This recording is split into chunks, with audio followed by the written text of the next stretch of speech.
Ngayon, pag-usapan na natin yung pay plan 2 o yung tinatawag na 3-up pass-up. Minsan, ang tawag dito sa pay plan na to ay infinity pass-up. Again, ipapaalala ko lang uli na kahit magkaiba at magkahiwalay ang pay plan 1 at ang pay plan 2, ay sabay nangyayari ang pay plan 1 at ang pay plan 2. Okay, maliwanag yun ha. Sabay sila nangyayari. In pay plan 2 o yung 3-up pass-up, kikita ka ng $20 sa lahat ng direct referrals mo. Maliban lang sa second, third at seventh referrals mo.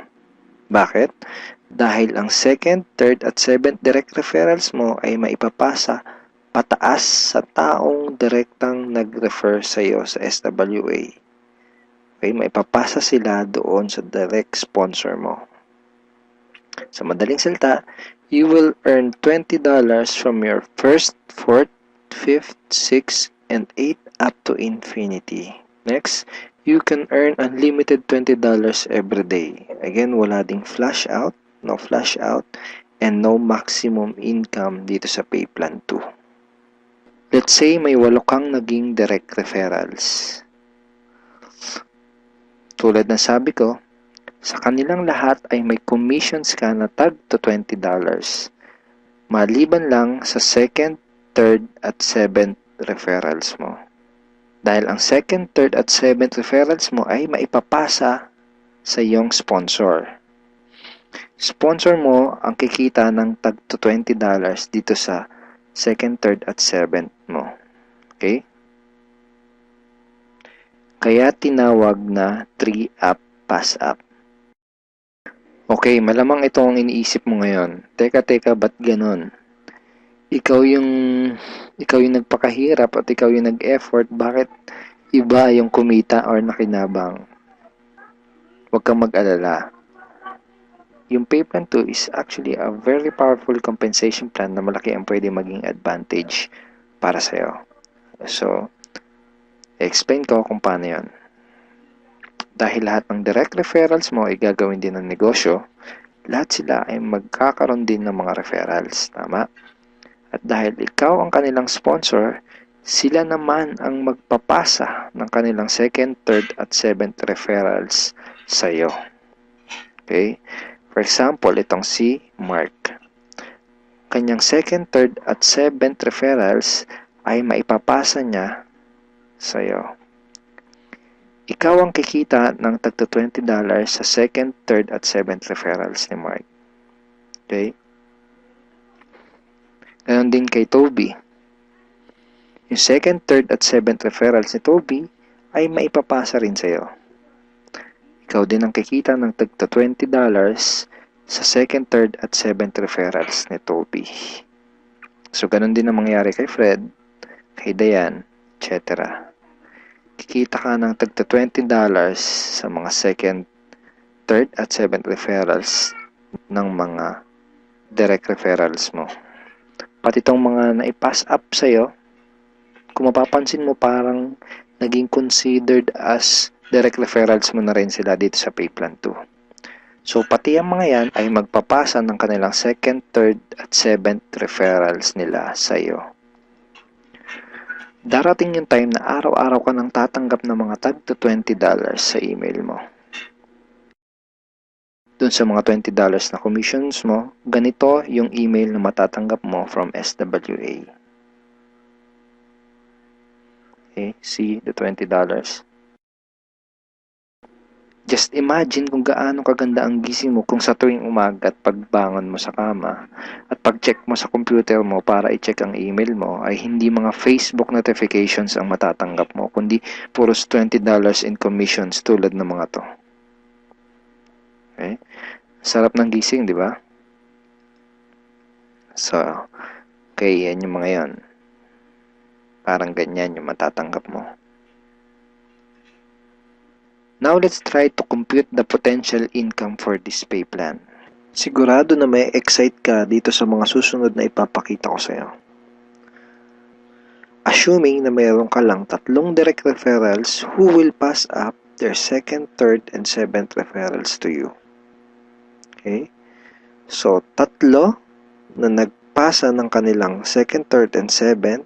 So, 3 times 3, that's a total of 9 times $20 yung SWA Pay Plan 2 commission times $20, that's a total of $180. So, in peso, that's 8,100 pesos. Now, yung 9 na yun ay considered as your direct referrals na rin sa Pay Plan 2 lang. Okay? Ibig sabihin, yung 9 na yun ay magpapasa ulit ng kanilang 2nd, 3rd, at 7th sa'yo. So, 9 times 3 equals 27 times $20 commission, that's a total of $540 or 22,680 pesos. Then, yung 27 na naipass up lang sa'yo ay again considered na rin as your direct referral sa Pay Plan 2 ay again magpapasa ng kanilang 2nd, 3rd, and 7th sa'yo. So, times 3 again equals 81 times $20, that's a total of $1,620. In peso, that's 68,040 pesos. And then again, yung 81 na yun, magpapasa up ulit ng kanilang 2nd, 3rd, and 7th. So, times 3, that's a total of 243 downlines times $20, and that's a total of $4,860. 204,120 pesos. So, again, yung 243 na yun, magpapasap ng kanilang 2nd, 3rd, and 7th. That's a total of $729 times $20. That's $14,580. In peso, that's 612,360 pesos.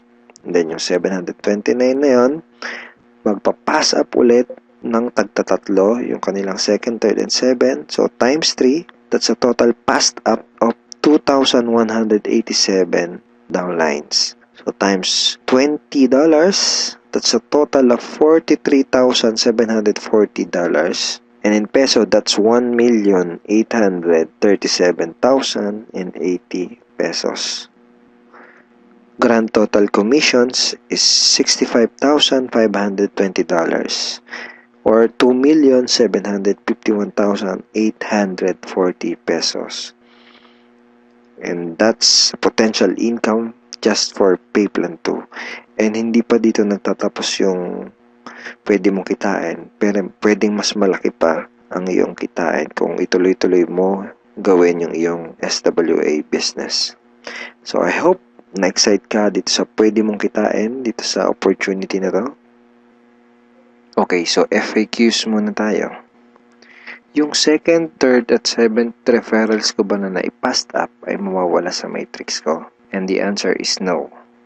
Passing up only happens in Pay Plan 2 and not in Pay Plan 1. So, yung mga referrals na naipapass up, sa Pay Plan 2 lang yung nangyayari at hindi sa Pay Plan 1. All your direct referrals will stay in your matrix and they will always follow you. Ibig sabihin, yung mga direct referrals mo, intact yun doon sa matrix mo at lagi lang silang magpa-follow sa'yo sa Pay Plan 1. Okay, next question. Pwede bang kumita sa Pay Plan 2 kahit wala akong ma-refer or sales? The answer is no. You only make commissions in Pay Plan 2 when you refer someone. Kita ka lang sa Pay Plan 2 kapag may na-refer ka. Or if your direct referrals pass up their 2nd, 3rd, and 7th to you. In other words, hindi ka kikita sa Pay Plan 2 kung wala kang mga direct referrals. Sa Pay Plan 1 lang posible yung pwede kang kumita kahit wala ka pang na-refer. Pero sa Pay Plan 2, hindi yun possible. Kung may mga additional questions ka pa, at kung may mga part ka na hindi naintindihan doon sa pay plans ng SWA, pwede mo uling panoorin itong mga video na to para mas maintindihan mo ng maigi yung compensation plan or yung pay plans ng SWA. So ngayon, ang pag-usapan natin ay yung mga benefits mo once na maging part ka na ng aming team, yung Team Unstoppable Internet Entrepreneurs. Once na maging part ka na ng team, ito yung mga training resources na makukuha mo. Magkakaroon ka ng access sa mga training resources na to. Okay? Yung mga information na nasa loob ng mga training resources na to ang magtuturo sa iyo kung paano ka magsisimula ng tama at kung paano mo gagawin ng tama ang iyong SWA business. So, once na maging member ka na ng SWA at maging part ka ng aming team, magkakaroon ka ng 100% access sa mga training resources na to. So, ano-ano ba yung mga nasa loob ng training resources na to? First is yung Team Unstoppable Internet Entrepreneurs Handbook. So, ito yan. Ito yung Internet Entrepreneurs Handbook. Nandito sa ebook na to, yung tinuturo namin na 3 strategies of promoting your business on the internet. Bakit 3 strategies? Kasi yung isa pang beginner, yung isa pang intermediate at yung isa ay pang advanced. So kahit first timer ka pa lang at kahit wala ka pang background sa industry na to, ay meron kami nakahandang trainings para sa iyo at para matulungan ka magkaroon ng tamang start sa business mo. Next is yung how to handle prospect objections. Okay, ito yan. Ito yung loob niyan. Basically, sa business na to, yung mga magiging prospects mo ay magkakaroon ng mga questions once na makita nila yung opportunity. And it's very important na alam mo kung paano sasagutin ng tama yung mga tanong nila. Most networkers ay nagfe-fail dahil hindi nila alam kung paano sasagutin yung mga question ng prospects or yung mga objections ng kanilang prospects. Okay, next is yung Ninja Network Marketing Scripts. How to talk to your leads and prospects on the phone. Okay, ito yun. Basically, these are sets of scripts na magagamit mo kapag kakausapin mo yung mga prospect mo sa phone or sa chat, pwede rin sa chat or one-on-one. Kung ikaw ay call center agent, I'm sure familiar ka sa mga scripts. Next ay itong how to sponsor your circle of influence properly. Okay, ito yun. Okay. So, ituturo din namin sa iyo kung paano mo i-approach ng tama yung mga kaibigan, kakilala at kamag-anak mo. Dito mo matututunan, dito sa ebook na to, mo matututunan kung paano sila i-approach ng tama. Okay? Ayan. May mga sample email din yan na pwede mong isend sa mga kakilala at kaibigan mo. It's a step-by-step training ebook. Okay? Tignan mo step 2. So, isa to sa mga step-by-step na mag-guide sa'yo kung paano mo gagawin yung negosyo mo ng tama kung first time mo pa lang papasok sa ganitong klase ng business. And next ay itong how to create your automatic recruiting system, the 3M system blueprint. Basically, this is a video tutorial paano gumawa ng website na tutulong sa'yo para i-promote ang iyong business. Matututunan mo kung paano ka gagawa ng ganitong klase ng website. Ito yung website na tutulong sa iyo para mas mapadali mong gawin ang iyong SWA business.